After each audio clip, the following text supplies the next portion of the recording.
जीवन का एक न्याय है, जिस नदी पर आप पैर रखते हो वो पानी वापस आपको नहीं मिलता है।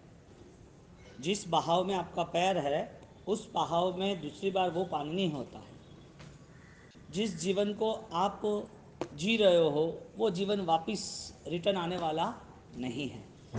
जीवन को क्षणिक बताते हुए परमात्मा महावीर देव ने इस जगत का सत्य बोध जगत के सामने रख दिया, क्योंकि ये जगत का जो स्वरूप है, ये केवल ज्ञान में जो दिख रहा है, ये जिसको भी केवल ज्ञान होगा ये देखेंगे, जिसको भी सत्य ज्ञान होगा ये देखेंगे, जिसको भी अपनी बोध की स्थिति पता चलेगी उसे स्पष्ट दिखाई देगा।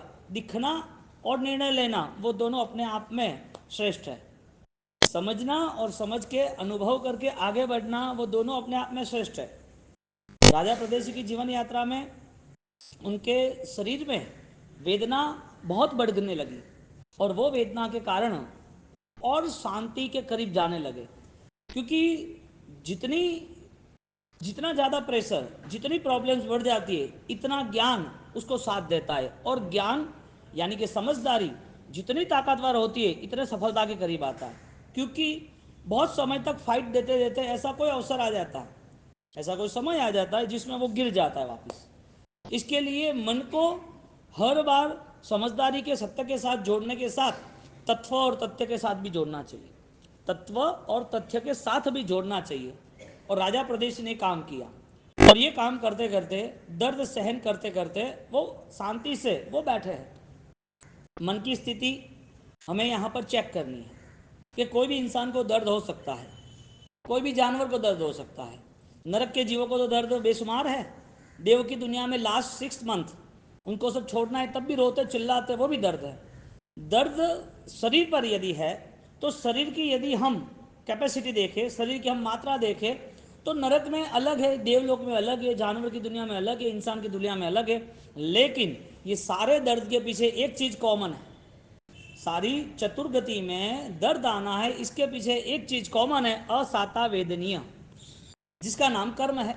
उससे भी आगे एक चीज उससे भी ज्यादा पावरफुल है, इससे भी ज्यादा पावरफुल है। जो व्यक्ति समझदार होता है उसे दर्द लगता ही नहीं है, जिसका नाम है सम्यक बोध।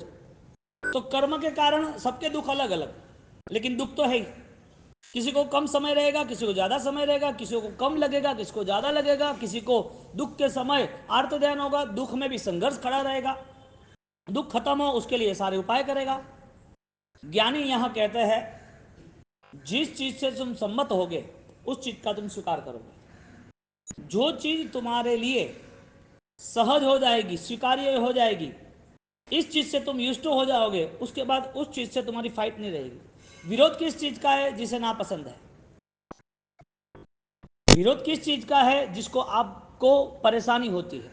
विरोध किस चीज का है? जिससे आप ऑलरेडी आगे आपको कोई ना कोई बहुत बड़े इश्यूज लगते हैं, इसके लिए आप विरोध करने शुरू कर देते हो।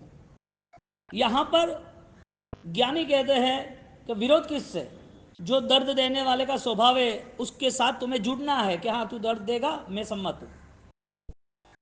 ये संसार छूटने वाला है, शरीर छूटने वाला है, अंदर के जो मन जो कसा है वो भी छूटने वाले हैं। वो छोड़ने के लिए उससे सम्मत होना पड़ेगा कि छूट रहा है, मुझे छोड़ना है। शरीर को पकड़ के रखा, छोड़ने की भावना ही नहीं रही।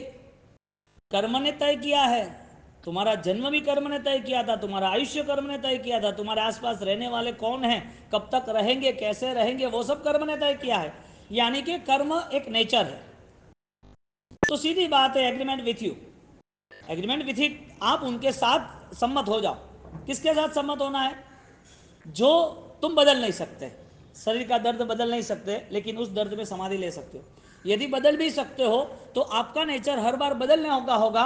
तो ऐसा कोई फॉर्मूला नहीं है कि इसमें कभी दर्द ही ना आए। तो कितनी बार चेंज करते रहोगे दर्द को? एक अवसर ऐसा आएगा कि वो दर्द को हम मित्र मान लेंगे। तो ये तो शरीर की कैपेसिटी रही। मन की, शरीर के स्तर ऊपर हमने एक्सेप्ट कर लिया, शरीर के साथ हम इन्वॉल्व हो गए कि अब मुझे लड़ाई नहीं करनी है। लड़ाई करना यानी हारना। तुम समा दे दो, साथ में जुड़ जाओ, लड़ाई खत्म हो गई, संघर्ष खत्म हो गया। यानी कि संकल्प यदि समाधान वाला होता है, संकल्प में यदि सत्य और तथ्य होता है, संकल्प आपको शुद्धि और परम चेतना देता है, तो वो काम का है।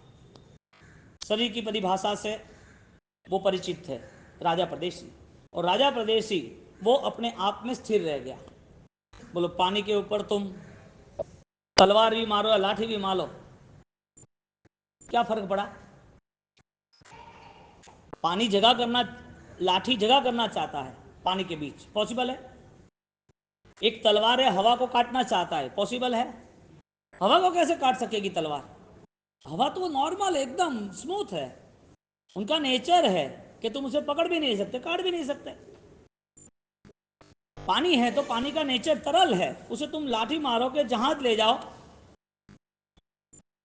पानी को तुम कैसे अलग कर सकोगे? ज्ञानी कहते हैं जो अनित्य है उसे तुम नित्य कैसे पकड़ सकोगे? जो नश्वर है उसे शाश्वत का रूप कैसे दे पाओगे?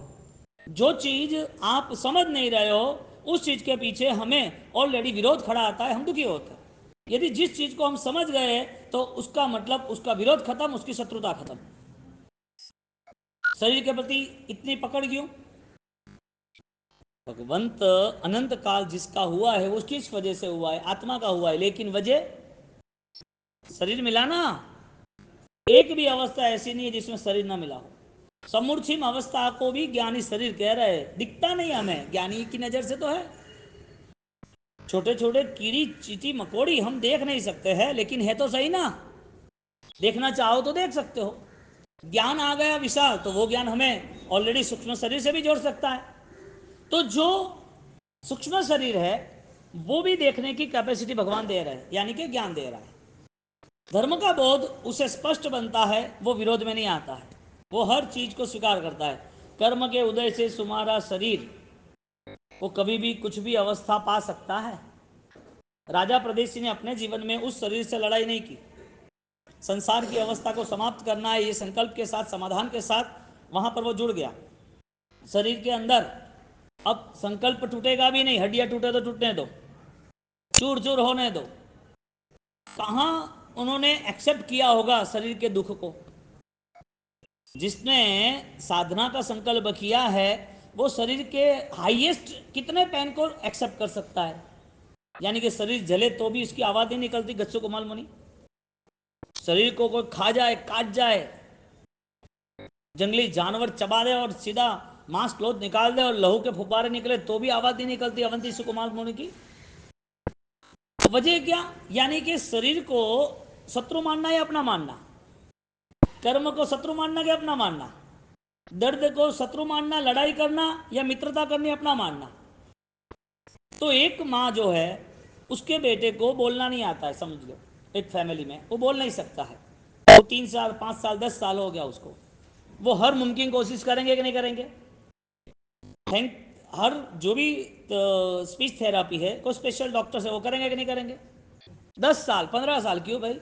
अपना मानना। एरिटेट हुए, परेशान हुए, क्यों नहीं हुए? परेशान ना होने की वजह क्या?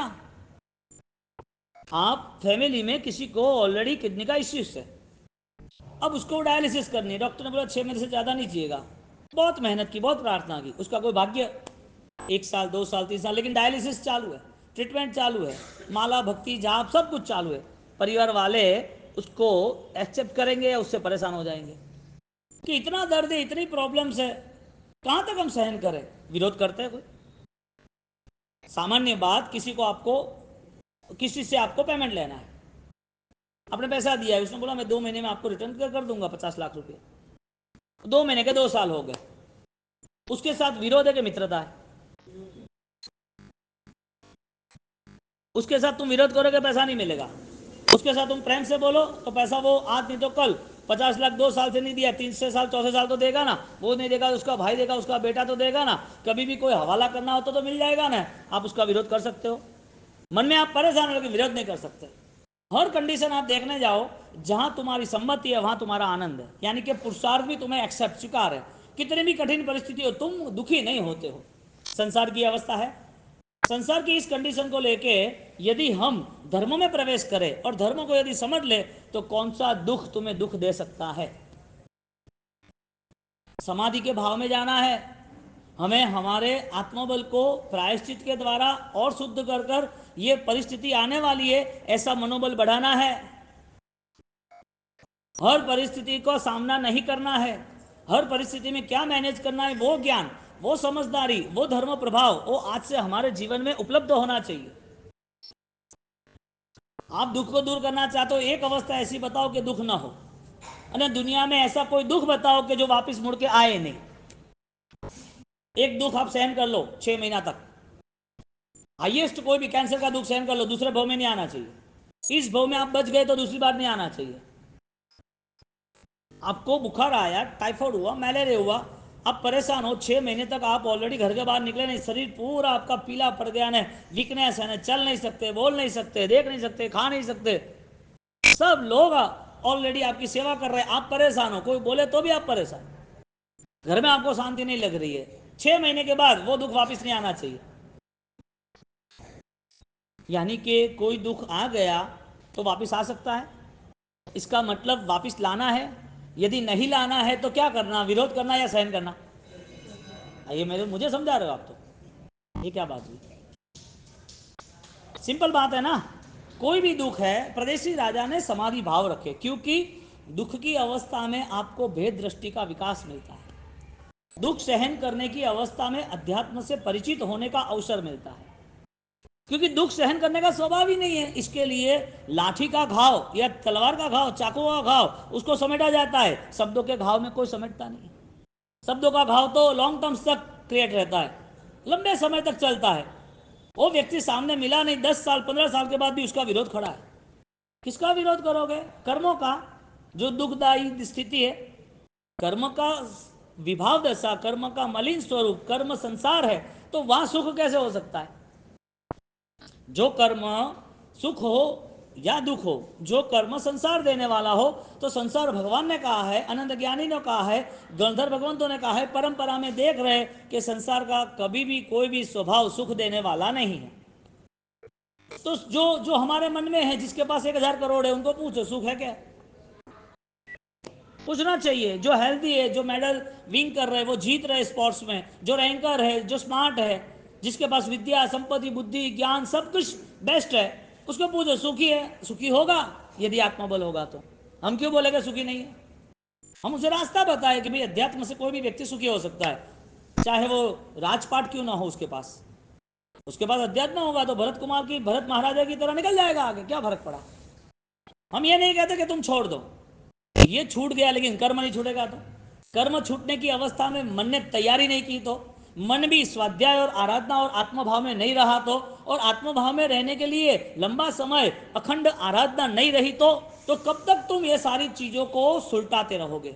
भगवान कहते हैं इतनी सारी चीजों सुलटाने का बंद करो, स्वीकार कर लो। दुख आया है, सहन करना है, मेरा है, चला जाएगा।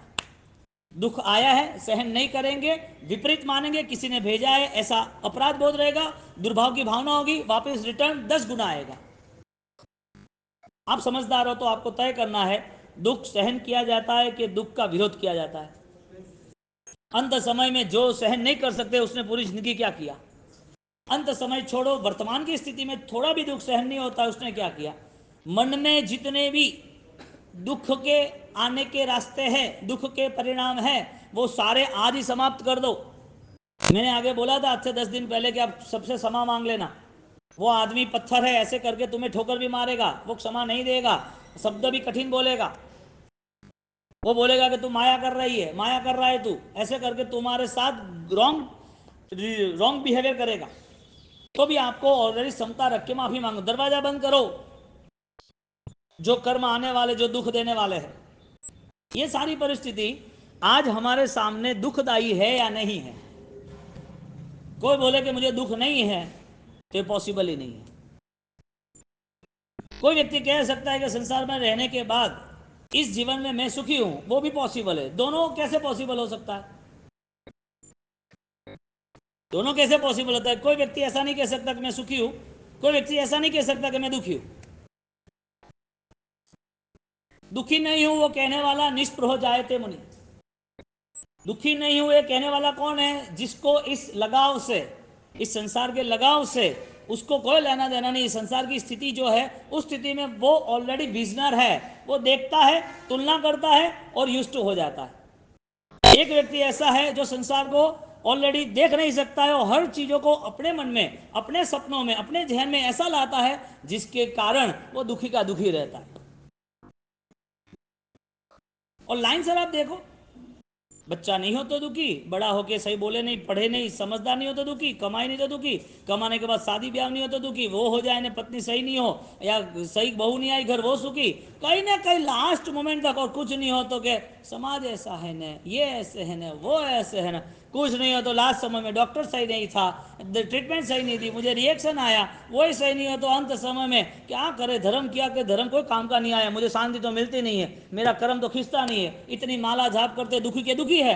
धर्म का भी विरोध, लोगों का विरोध, संसार का विरोध, व्यक्ति का विरोध। थे अवतारी हो रहा कोई नहीं कह थे हावल वरे हैंग हैंग गलत। मन कहां जा रहा है, कितने खेल खेल रहा है, हर परिस्थिति में ये सिस्टम है।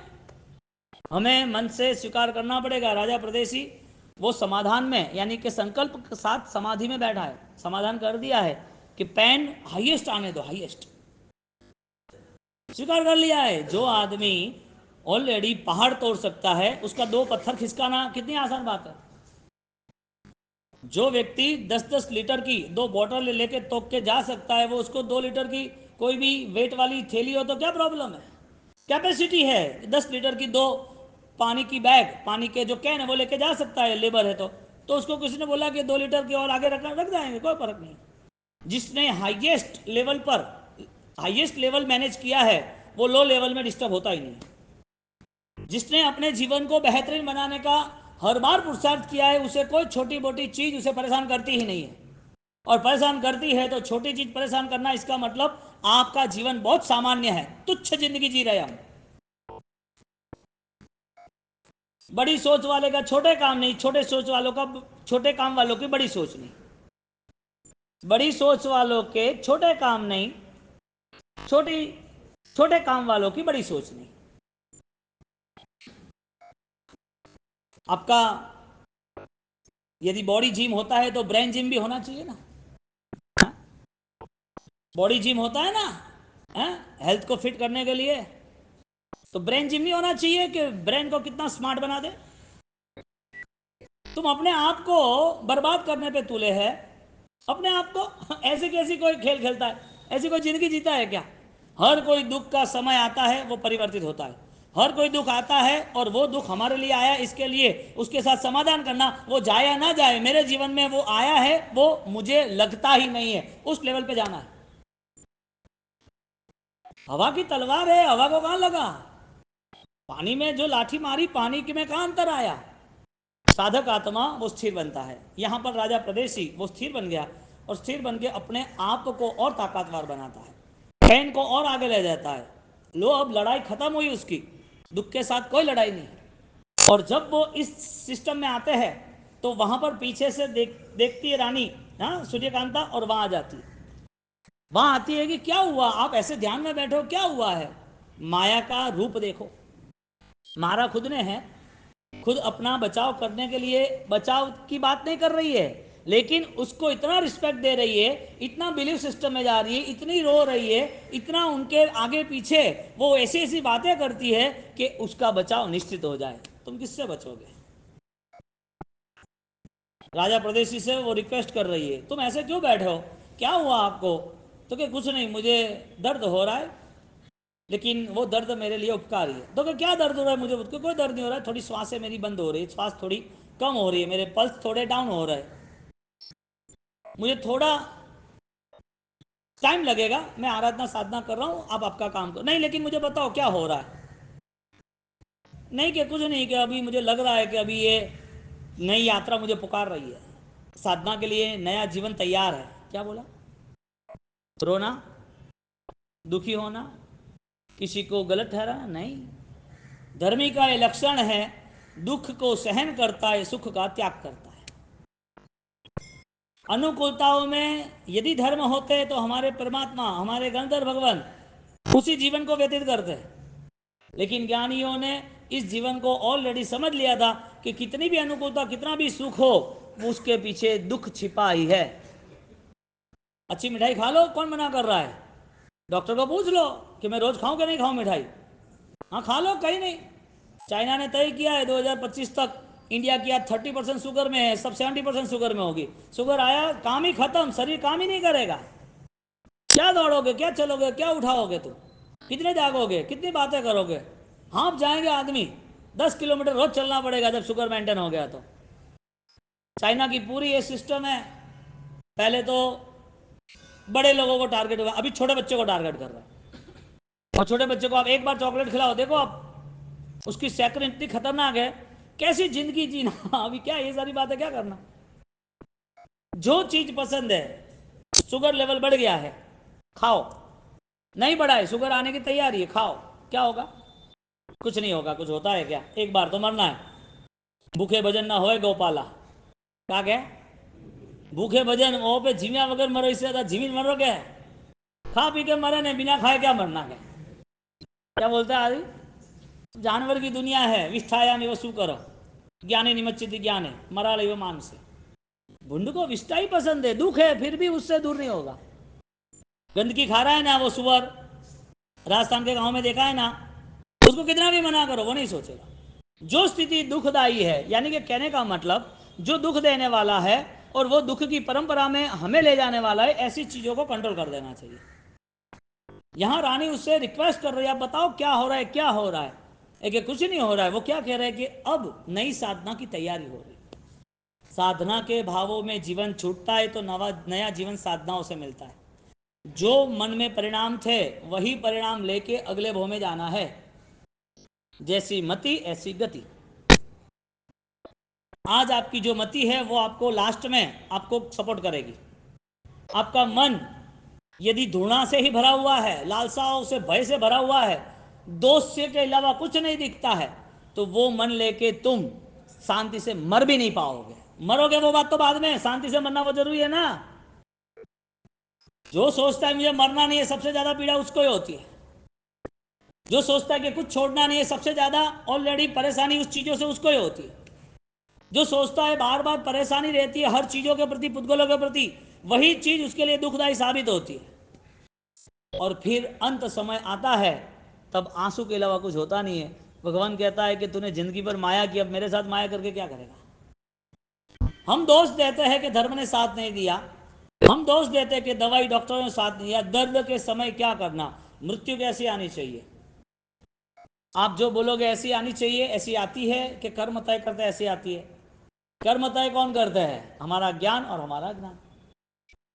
तुम्हें लगे कि भाई ये दे परमात्मा के शासन में दे देना है, परमात्मा के चरणों में समर्पित करना है, जिंदगी बहुत जी ली, बहुत सारे विषय कसाय में रह गए जिंदगी, ये जिंदगी ऐसे ही चलती रही, एक भाव नहीं अनंत भाव चले गए, इस भाव को तो अभी प्रभु शासन में देना है। जैन के नाते जीव दया का पालन निश्चित होता है, विराधना का त्याग। जैन के नाते वो परमात्मा का अनुयायी भक्त, वो अपनी आत्मदर्शन करता है। परमात्मा का दर्शन करने के बाद उसके जीवन में अहिंसा, संयम, तप वो निरंतर रहता है। त्याग का बल निर्मित नहीं हुआ, इसके लिए थोड़ी वितराग है। और वितराग का धर्म ये थोड़ी सिखाता है। धर्म करने वाले को पूछो कि तुम्हारी ये जिंदगी में धर्म के करीब कितने आए, कितने नजदीक आए। बच्चे क्लास में जब लास्ट एनुअल एग्जाम होती है, हाँ वार्षिक परीक्षा है, तो एनुअल एग्जाम के अंदर उसे पता चलता है कि मेरा 80% है, 90% है। क्यों? वो 100 का ट्राई नहीं करता कि छोड़ देता है।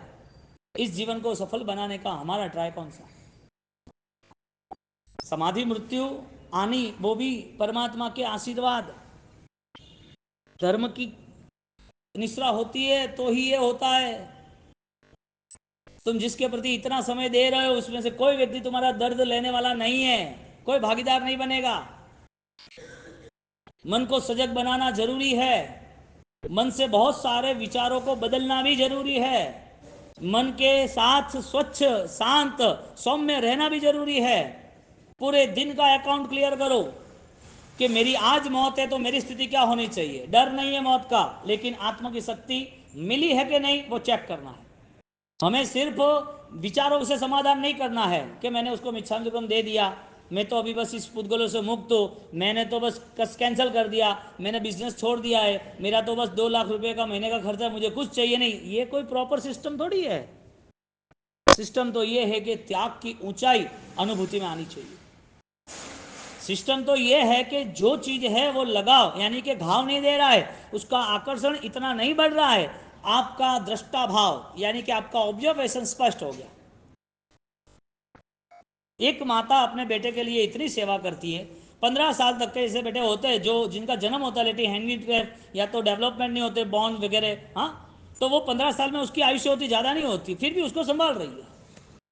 लगाव, आत्मा का लगाव आया तो सही मानो, और ये कर्म समझ में आया तो सही मानो, और कर्म के नाम पर हमें पूर्व के बहुत सारे पाप हमारे सिर पर है, वो यदि आज आ गए तो हमारे पास रास्ता कौन सा है उसको कवर करने का। दुख के बाद दुख चाहिए या नहीं चाहिए? दुख के बाद दुख आएगा या नहीं आएगा? तुम्हें चाहिए या नहीं चाहिए? तो तुम्हारा दुख के समय नेक्स्ट दुख का बुकिंग है या दुख का अकाउंट क्लियर है? यानी कि तुम्हारा मन वो तुम्हें तराशना है कि ये जो बातें हैं वो सही है या नहीं है। मन से तुम्हें क्या लग रहा है कि तुम समाधान में आ सकते हो? संकल्प के साथ समाधान जिसने किया है उसको फाइनल बेस्ट रिजल्ट मिलता है। हमारे पास सुतार्थ वर्षावास में प्रदेशी राजा का यही अध्ययन हमें प्रायश्चित भाव में ले जाता है, क्योंकि मन से हमें पता है ना, हमको ही पता है कि किसके साथ हमने क्या व्यवहार किया है, कैसे किया है, किससे क्या चीज हम छुपा रहे, क्यों छुपा रहे, किसके साथ हम विश्वासघात कर रहे हैं, वो भी माया के साथ। उसको लगे नहीं कि मैं तुम्हारे साथ विश्वासघात कर रहा हूं, ऐसे अच्छी तरह हम बिहेवियर कर रहे हैं, सामने वाले को लगे मैं आपका ही हूं, सामने वाले को लगे कि मैं आपका सब कुछ काम करता रहूंगा, लेकिन मन, हाँ, 10 घोड़े पे चल रहा है ना, 10 घोड़ों पे विचार करता रहता है, इतने सारे विचार चलते रहते हैं। तो ऐसी लाइफ जी के भी मिलेगा क्या? और कुछ मिलता है तो अच्छी बात है। ऐसा नहीं लगे कि ये पूरा धोखाधड़ी हो गई अपने साथ जीवन का। आईने के सामने खड़े रहो और आईना झूठ बोले, ऐसा नहीं होना चाहिए। आईना सच बोलेगा ना, ऐसे आपके विचार पारदर्शी होने चाहिए, आपको सच और गलत का निर्णय पता होना चाहिए। यहाँ पर प्रदेशी राजा शांत रहता है और उसकी रानी रानी सूर्यकांता वो उसको बोलती है, क्या हुआ, कैसे है, क्या है, तुम ऐसा क्यों बोल रहे हो?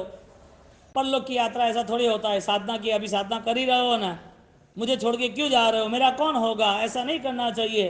रो रही है, मगर के आंसू के जिगर के आंसू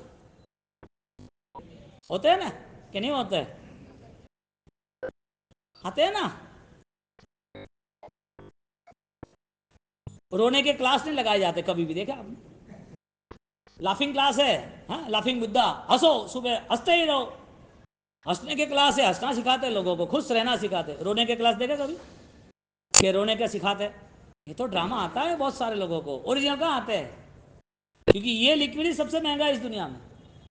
आंसू आना वो सबसे बेस्ट कंडीशन है, इज द स्पिरिचुअल पावर। अध्यात्म शक्ति का श्रेष्ठ से श्रेष्ठ यदि कोई हिस्सा है तो वो है प्रायश्चित वाले आंसू, यानी कि जिगर के, हृदय से आए हुए, मगर के नहीं, ड्रामेबाज नहीं। और कोई ड्रामेबाज है वो हमें तय नहीं करना है, हमें तय करना है कि मुझे ड्रामेबाज नहीं बनना है। तो जीवन में दुर्बुद्धि खत्म हो, दोष खत्म हो, वो जरूरी है। लास्ट में आंसू आए होगे तो स्वजन के आए होगे, कोई दुख के आए होगे, बेटी ससुराल जाती होगी तब आए होगे, किसी की बहुत बड़ी दुख दुख सोचा होगा स्वजन लोगों का, और मन में ऐसा आंसू आ गए, इससे क्या हुआ, ऐसा कैसे हुआ? ये सारे आंसू पराए थे, अपने नहीं थे। हाँ, आंख भी सहन नहीं करता ये बोझा, निकल जाते बाहर। आंख भी इस बोझे को सहन नहीं करता, निकल जाते बाहर। आंसू कहां से आए? आंखों के है कि अध्यात्म के है? आंखों के है, अध्यात्म के नहीं है। अध्यात्म के होते तो वो आंसू की कीमत परमात्मा खुद करते हैं। देवों की दुनिया हिल जाती, वो आंसू के सहारे इंद्र महाराजा को भी हाईजेक कर लेते, उससे भी आगे तुम चले जाते। आंसू पूरा जीवन परिवर्तन कर देता है। और ऐसे आंसू आना यानी परमात्मा ने हमें आशीष दी है, परमात्मा की कृपा हुई, परमात्मा ने सिर पे हाथ रखा, ऐसे आंसू कहाँ आते? हम तो यूज्ड टू हो गए सब कुछ सुनने में भी, किसी की मौत होती है, स्मशान में खड़े हैं तो भी हमारी बातें ना, हमारा फ़ोन ने, हमारे सारे व्हाट्सअप ने, चैट ने, बिजनेस ने, वही चलता रहता है। समाज ने, कोई मर गया तो भी, कोई जल रहा है तो भी याद नहीं आ रहा, कोई लेना ना देना। आंसू आते ही नहीं, मगर के भी नहीं आते। मगर के तभी आएंगे ज़्यादा लोड लगेगा तब। भगवान से रिक्वेस्ट करो, अंतर मन से अकेले अपने आप को टटोलो, बैठ के ओम ह्रीम सिंह हरम नमः अरिहंत परमात्मा आपकी अनहद कृपा चाहिए। अनंत शक्ति के धारक हो आप,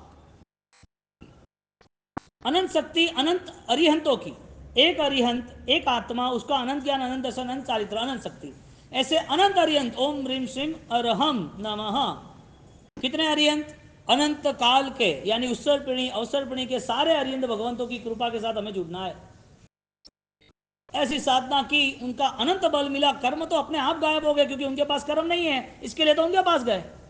अरिहंत के पास कर्म नहीं है, घाती कर्म का क्षय किया, सिद्ध होने वाले हैं, अंतिम संसार यानी अंतिम भव है।